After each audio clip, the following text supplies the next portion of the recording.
The judge laughed as he looked at the dark-skinned woman in the courtroom, but froze when she pulled out her U.S. Secret Service badge. "You think you know the law better than I do?" Judge Bernard Whitman said with a chuckle, leaning back in his chair. There was a tense silence in the room. All eyes were fixed on the calm woman standing before him. She did not waver, did not back down. Her gaze was firm, filled with confidence. She had a secret that would turn the whole process around in the blink of an eye. The morning sun streamed through the tall glass windows of the Fulton County Courthouse, leaving long streaks of light on the marble floor. The air in the courtroom was charged with tension, the kind you get when a person's fate is being decided. On the bench sat Angela Monroe. Her posture was impeccable, her hands folded neatly in front of her. Her dark eyes scrutinized everything around her, the smug smile of the prosecutor, the whispers among the spectators, the unperturbed but judgmental glances of the jury. Next to her was her brother, Marcus Monroe, clutching the edge of the table as if it were the only thing keeping him from despair. A tall and broad-shouldered man in his 30s, he was stripped of his usual confidence after weeks of exhausting charges. He was on trial for resisting arrest, despite videotapes proving otherwise. Angela placed her hand on his palm. "Easy, Marcus," she said quietly, her voice steady and confident. "The truth always comes out. Just hang in there." The heavy wooden doors creaked open and the hall fell silent as Judge Whitman entered. His black robe fluttered as he stepped to his seat. A man in his 60s with a sharp nose, thinning gray hair, and a look full of smugness. His rigidity and bias wasn't just a rumor. It was practically his professional calling card. "Court is now in session," the bailiff announced loudly. The judge sat down in a high chair, looking around the room with obvious weariness and distaste. His gaze lingered on Angela, and a slight grin appeared on his lips, as if he had already reached a verdict. "Let's get this over with," he murmured so quietly that only those sitting in the front rows heard.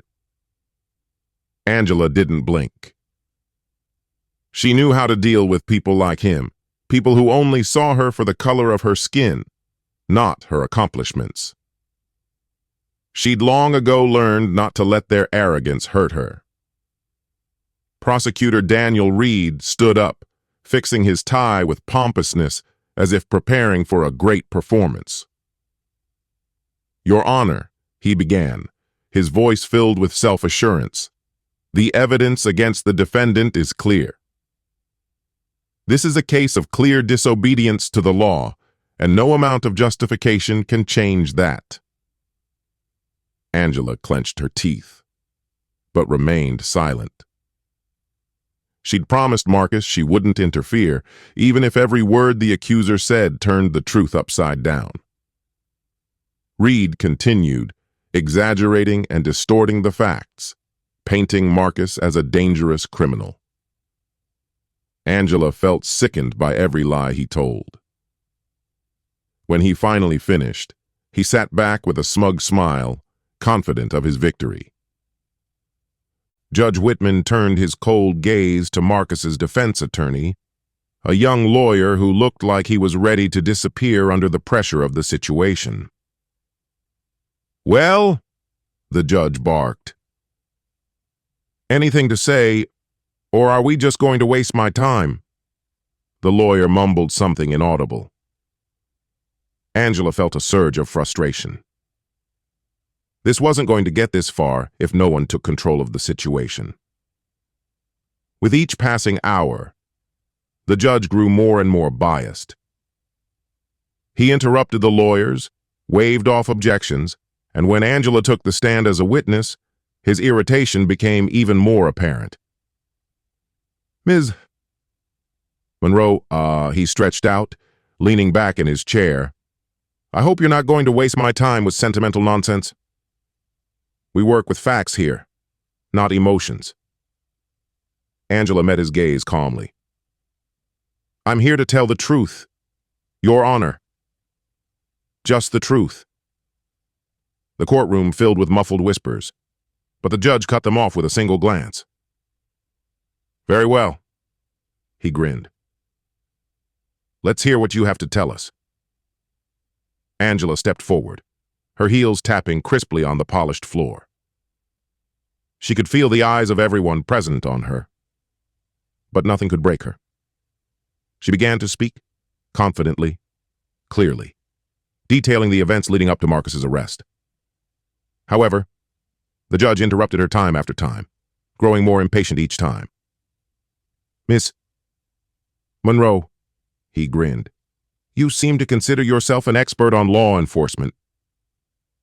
Tell me, do you have any real experience in this field at all, or are you just another armchair activist?"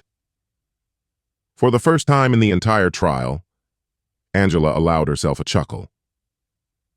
She reached into her jacket pocket and pulled out her ID card, raising it up so everyone could see. A sepulchral silence hung in the hall. "My name is Angela Monroe, an agent of the United States Secret Service." The judge froze. His smug expression disappeared, replaced by shock. The whole room held its breath. At that moment, it was clear. The whole game had been turned upside down, and now Angela was dictating the rules. The judge tapped his pen on the table with disdain, as if reminding everyone who was in charge. He wasn't just ignoring Angela. He was defying her very presence in this room. "All right, Ms. Monroe," Judge Whitman said, his voice laced with condescension. "You've made your point, and now let's get to the heart of the matter, your brother's flagrant violation of the law." Angela clenched her fists under the table, her nails digging into her skin. She exhaled slowly, holding back the storm of emotions. "Control the moment. Don't let the moment control you," she reminded herself. That mantra had saved her in the most difficult situations, but right now, under this man's gaze, she felt like she was walking a tightrope over a chasm full of snakes. Prosecutor Daniel Reed stood up again, adjusting the lapels of his jacket as if preparing for another spectacular performance. "Your Honor, I think we've seen enough of this spectacle. The evidence speaks for itself." The defendant resisted arrest. Video isn't video, but the officer's testimony is much stronger. Angela's lips twitched in a restrained grin. She'd studied the video thoroughly. It was obvious. The officer had provoked the conflict, pushed Marcus, and immediately grabbed a gun. And it all started with a simple traffic stop. But it wasn't just about the video. It was about power bias and the skillfully constructed history that allowed the likes of Judge Whitman and Daniel Reed to maintain their order of things. She leaned toward her brother, her voice quiet but firm. "They're building a false narrative. Hang in there, Marcus. It's not over yet." He nodded, but his shoulders gave away the tension. Marcus had always been strong, a protector. Seeing him like this, vulnerable, powerless against the system, made Angela feel an anger she hadn't felt in years. The judge coughed, his gaze settling back on Angela. "Ms. Monroe, before we continue, I have to ask, what gives you the right to speak so passionately about law enforcement? You speak with confidence, but what is your actual experience?" The room held its breath. The judge was clearly mocking her, testing her patience. She slowly raised her head, her brown eyes staring intently into his cold gaze. "Respectfully, Your Honor," her voice was flat. "My testimony is based on the fact that I witnessed what happened and examined the evidence. The judge grinned, his laughter as dry and jerky as the snap of a whip. "Ah, studied it. And surely your scrutiny outweighs your years of practicing law. Please continue. We all look forward to your enlightenment." The hall rumbled with muffled laughter. Angela didn't move, didn't give them the satisfaction. She knew she was underestimated. Let them. They had no idea who they were dealing with. As the meeting came to a close, the judge called a recess. Angela rose from her seat, her footsteps sounding crisp, measuring the seconds until the denouement. Marcus followed her, slouching, but no longer as tense as before. "I don't know how much longer I can take this," he whispered. "That man. He's made up his mind. No matter what we say, it won't change anything." She turned to him, her hands gripping his shoulders, her gaze hard. "You're not alone in this fight, Marcus. Believe me, it's not over yet." He scrutinized her face, searching for confirmation, and finally nodded. Angela cast one last glance at the massive doors of the courtroom. Soon they would open again. And this time she wouldn't hold back. When the trial resumed, the hall filled with muffled voices. People were seated, and the heavy doors closed with a thud. Angela Monroe returned to the defense table, her movements precise and confident, like a predator ready to make a decisive leap. Judge Whitman soon reappeared in the room, his black robe billowing behind him like the cloak of a self-proclaimed ruler. He took his seat, his expression a mixture of impatience and smugness. In his eyes, the matter was already settled. But Angela knew he was wrong. The courtroom fell into stunned silence.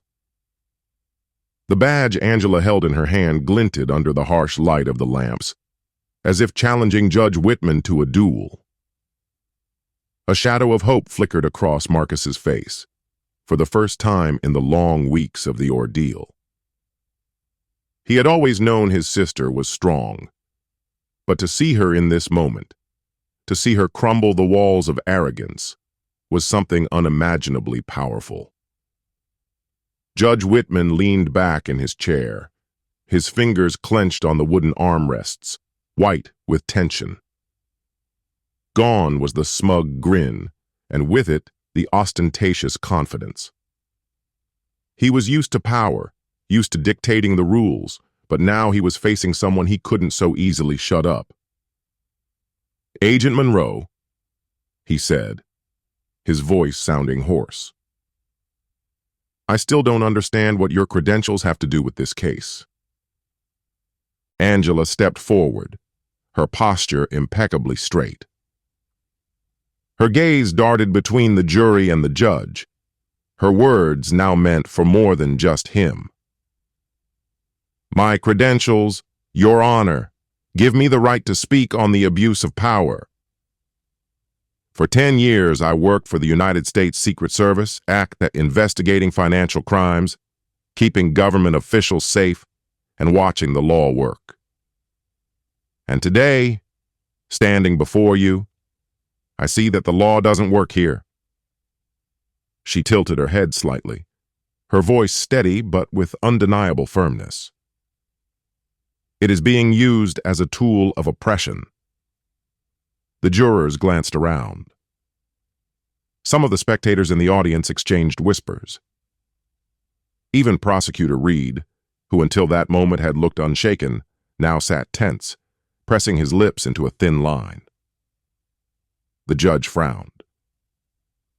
"Are you accusing this court of bias?" His voice shook, but he quickly pulled himself together.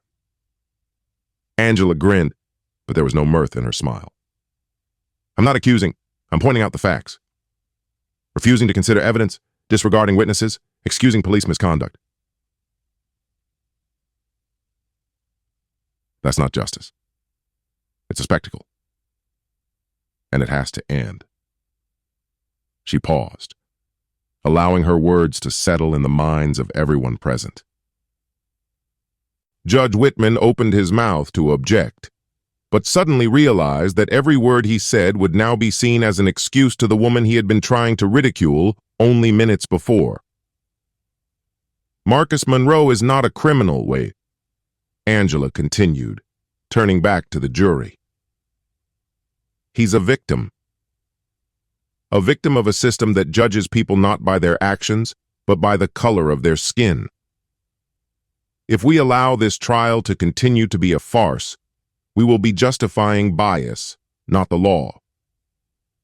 And that will be on the conscience of each and every one of us. The jury looked at her, some with surprise, others with dismay. It seemed that in that moment their doubts were shaken. The long days of hearings, filled with the prosecutor's accusations, suddenly began to crack at the seams. Now standing before them was not just the defendant's sister, but a person who knew the law better than anyone in this room. Judge Whitman tried to keep his composure, but something in his gaze changed. He realized that the situation was out of his control. He could have tried to brush off Angela's words, but now everyone in the room could see his reaction, his fear. Finally, he sighed, put the gavel aside, and spoke. "The court is adjourned." But Angela knew this was no adjournment. It was a victory. The war for justice had just begun, but its first blow had already made a deep crack in the walls of this chamber. There was a tense silence in the courtroom after Judge Whitman left. The air seemed to hold its own breath, digesting what had just happened. People murmured, their eyes returning again and again to the woman who had just dared to defy the system itself. Angela Monroe sat calmly at the defense table, her face impenetrable, but a fire of determination burning deep in her eyes. She knew that this fight was not over. Marcus, sitting next to her, was struggling to cope with the emotions that had come over him. He leaned closer to his sister, lowering his voice. "Angie, you shook him up. I've never seen a judge lose his temper like that." Angela slowly turned her head toward her brother, her voice remaining steady. "This isn't about shaking him, Marcus. It's about exposing the truth. And the truth makes men like Whitman nervous." Marcus swallowed, still not believing what had just happened. "You think that's enough? Do you think he'll actually listen?" Angela allowed herself a slight smile, but her gaze remained hard. "Judges like Whitman don't listen, Marcus. They react. And when backed into a corner, they either double down or collapse under the weight of their own arrogance. Either way, we're ready."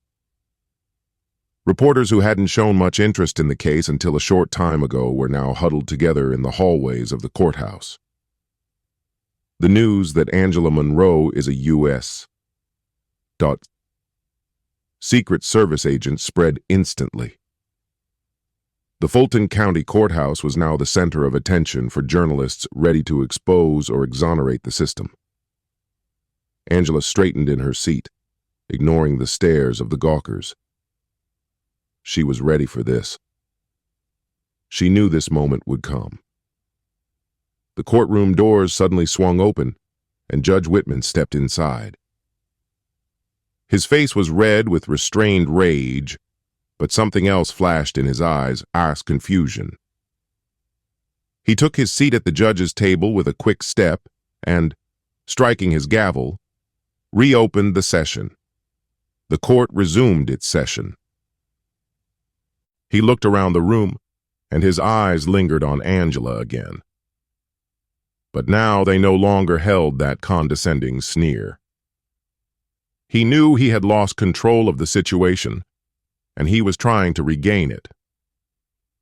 "Before we proceed, he said, his voice once again trying to regain its sternness, "the court must remind everyone here that this is not a political arena, but a hall of justice. We are here to consider evidence, not to make a spectacle of ourselves. Angela bowed her head slightly, allowing him to finish, and then calmly replied, "Then we will consider the evidence, Your Honor. But all the evidence, not just the evidence that's convenient for the prosecution." The hall held its breath. It was a confrontation no one had expected. The judge, accustomed to unquestioning obedience, faced a woman whose will was unyielding. And now everyone waited to see what his next move would be. The courtroom doors swung open with a thud, and the bailiff's voice cut through the tense silence. "All rise. The court is back in session." Angela rose slowly, demurely, emphasizing her confidence. Marcus stood beside her, his breathing steady but subtly shaky. Judge Whitman entered the room, his face flushed, but his gaze remained intensely focused. If the recess had given him a chance to collect himself, he had not gained his full confidence. The judge's fingers gripped the gavel tightly, as if it were the only thing that gave him any sense of control. For a moment he just sat there, looking around the room, as if trying to suppress any sign of defiance. But there was already a subtle trembling in his expression, in his fingers, in the corners of his compressed mouth. Angela saw it. She knew the judge's fear was growing. "Before we proceed," Whitman finally said, choosing his words carefully, "I must remind this court of the rules of conduct." As impressive as Agent Monroe's credentials are, they do not authorize her to disrupt the order. Angela endured his gaze without averting her eyes. She didn't say a word, but there was a power in her silence that made the judge involuntarily tense. It was not defiance, but control, and that was what frightened Whitman the most. Prosecutor Daniel Reed immediately seized the moment. "Your Honor," he began, rising from his seat, "I ask that we return to the heart of the matter. Agent Monroe's testimony, while sound, is ultimately irrelevant to the charges." Angela's jaws clenched, but she continued to remain silent. She knew the method: diminish the significance, change the focus, devalue. It was how those who felt power slipping from their grasp acted.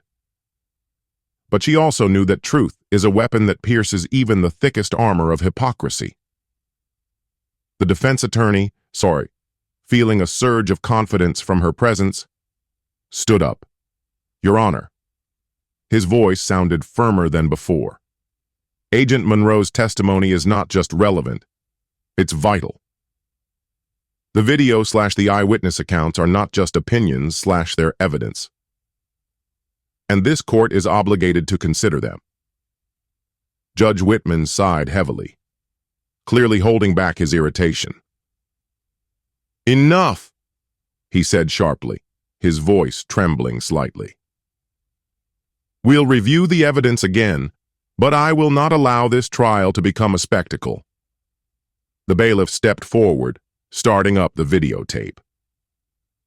The screen flashed up, and the grainy image of Marcus's arrest appeared before everyone again.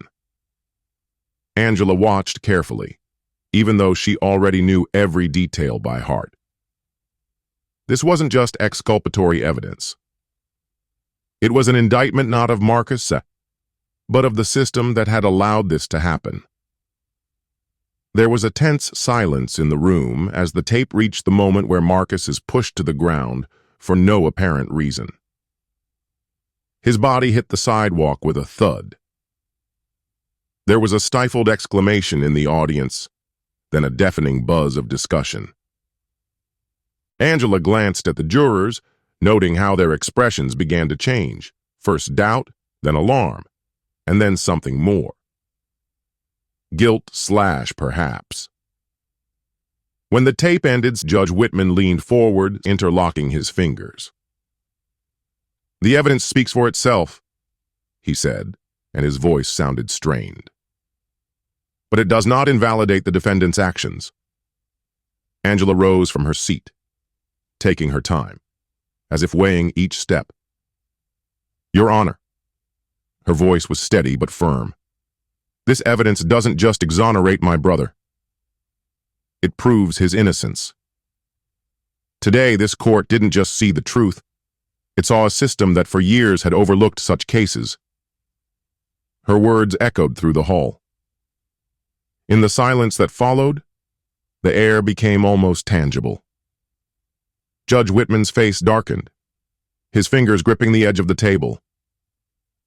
Agent Monroe. He gritted through gritted teeth. You're on the edge of the limit. Angela took a step forward, her gaze steady. No, Your Honor, she said calmly. I'm standing where I should be, on the side of truth. The room erupted in whispers. Tension reached a fever pitch. Judge Whitman banged his gavel, but this time the sound was not commanding, but desperate. Order! I demand order in this courtroom!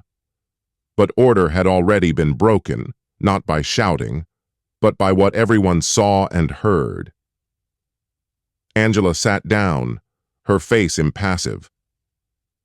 She had done what she had to do.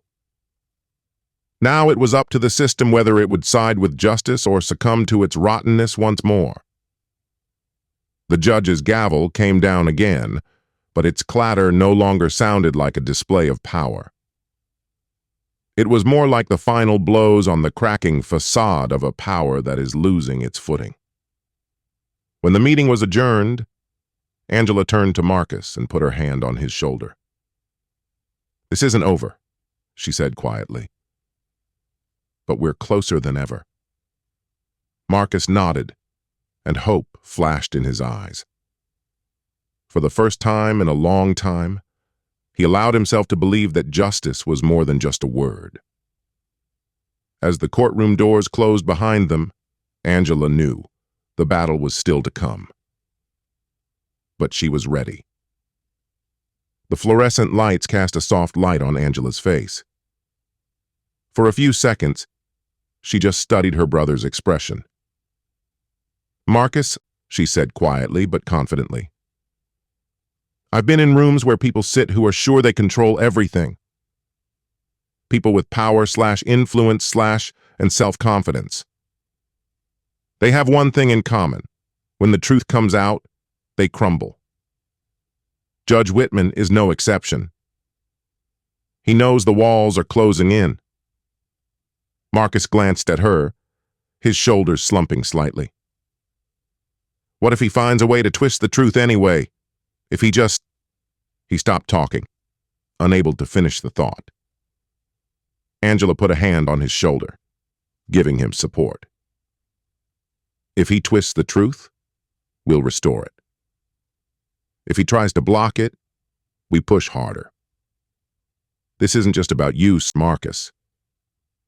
It's about everyone who's walked into this room and been convicted before they've even opened their mouths. And I won't stop until they realize that. Her words were firm, uncompromising. For the first time all day, Marcus allowed himself a weak smile. You always know what to say, he murmured. Angela only grinned faintly. When they returned to the courtroom, the atmosphere had changed. It was almost subtle, a slight murmur in the conversations. The bailiff's gaze lingering on Judge Whitman a little longer than usual. But Angela could feel it. Something had shifted. Judge Whitman took his seat. His movements were stiff and his face stony, but the tension was in every gesture. The court will hear closing arguments, might he announced, his voice strained.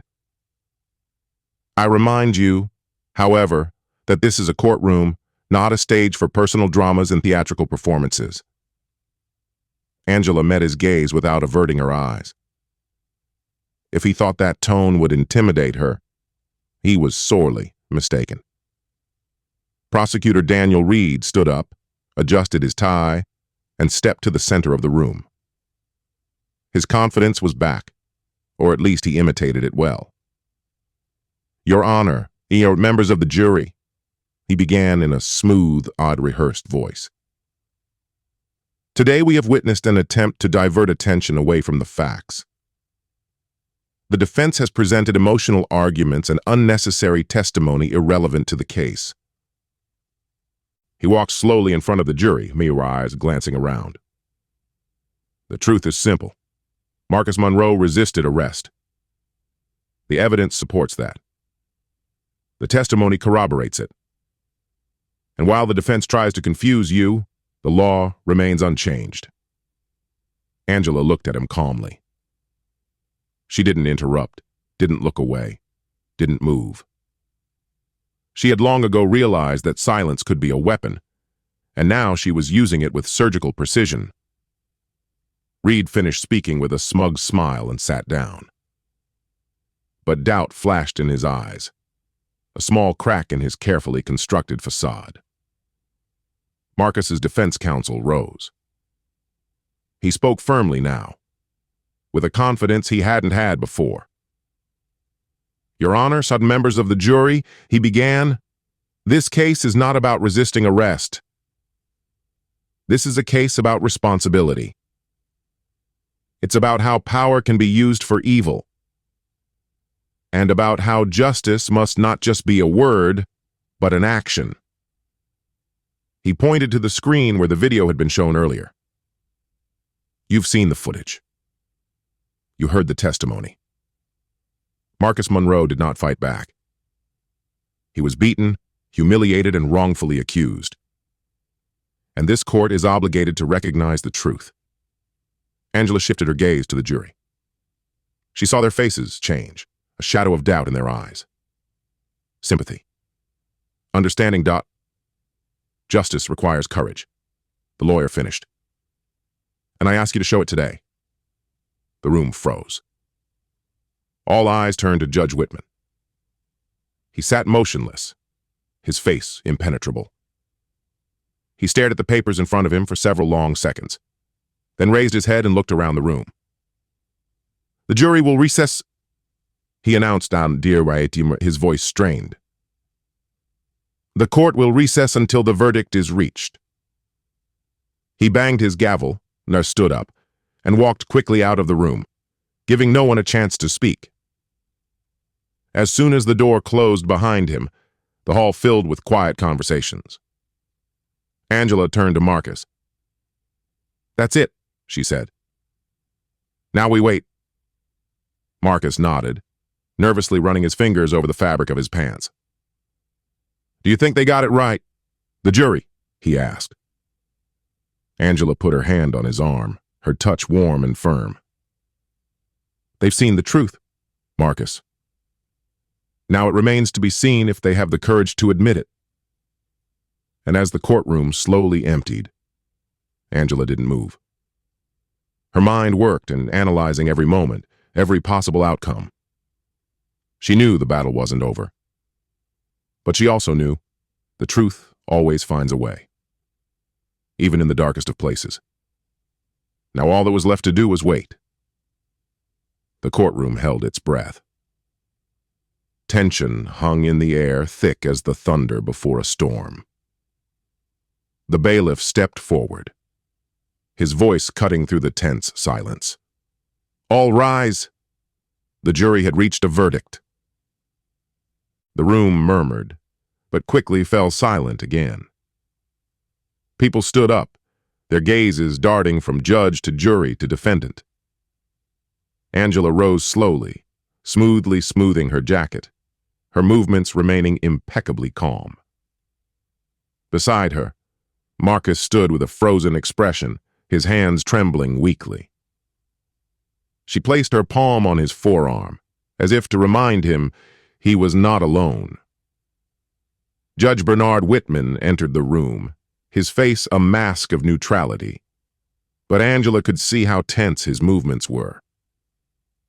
He didn't look her in the eye. He didn't want to see the truth. "Please be seated, everyone," he said, banging his gavel. The foreperson of the jury, a middle-aged woman with strands of gray in her hair, stood up, shakily holding a piece of paper, a piece too small for the weight it carried. "Your Honor," she began, her voice trembling slightly. The jury reached a unanimous verdict. Angela held herself steady, composed. She glanced at Marcus, who froze, head bowed, as if expecting a blow. "The defendant, please rise." The judge's voice was devoid of emotion. Marcus stood up, his shoulders tense, but Angela stayed by his side, as she always did. The woman unfolded the paper and, swallowing, spoke, on the charge of resisting arrest. The jury renders a verdict, not guilty. For a moment there was dead silence in the room. Then, as if a dam had collapsed, there were sighs of relief, whispers, bursts of emotion. Someone gasped. Someone applauded. Angela allowed herself a short exhale. Nearby, Marcus swayed slightly, and she immediately put her shoulder up, supporting him. "Order." Judge Whitman's voice was harsh, almost snappy. He banged his gavel, but no one else took that sound as a symbol of authority. "This court is now adjourned." He stood up, his robe fluttering behind him as he walked out of the courtroom. Defeat was felt in his every step. As soon as he fled, the hall exploded with emotion. Marcus turned to his sister, his eyes full of incredulous relief. We did it," he exhaled. Angela looked up at him, a warm, genuine smile touching her lips. "No / Marcus. You did it. The truth did it." He hugged her, tightly, with a shiver in his shoulders. She squeezed him back, tightly, the way she had done as a child when she promised him she would always be there for him. Journalists rushed toward them, with cameras flashing, questions raining down like hail. Angela kept her cool, steadfastly leading her brother through the chaos. "Agent Monroe," someone shouted. "Do you plan to seek punishment for the officer involved in the arrest?" Angela didn't slow her step. Her gaze was fixed forward. The battle for the truth was just beginning. "Today is the day of my brother and his freedom," she said firmly, her voice calm but unyielding to pressure. "The fight for justice does not end here, but now we take a pause to just breathe." The crowd parted, allowing the brother and sister to make their way to the waiting car. The shiny black car shimmered in the light of the setting sun. The driver got out, holding the door open, but Marcus froze, turning toward Angela. "Angie?" His voice was quiet, filled with emotion. "I don't know how to thank you enough. If it wasn't for you, I wouldn't be standing here." Angela put her hand on his shoulder, her gaze hard. "You don't need to thank me, Marcus. You're my brother. I will always stand for you. But what happens next is up to you. Use this freedom to change the world. Be the man I see in you." Marcus nodded, swallowing the lump in his throat. "I will." Months passed. Angela sat in her small but cozy apartment sorting through the papers spread across the dining room table. The case against the arresting officer was gaining momentum after Marcus's acquittal. There was growing public outrage, bolstered by the undeniable evidence that had come out in court. Politicians / activists and human rights activists demanded a review of the justice system. Without expecting it, Angela became not only a Secret Service agent but also a voice for change.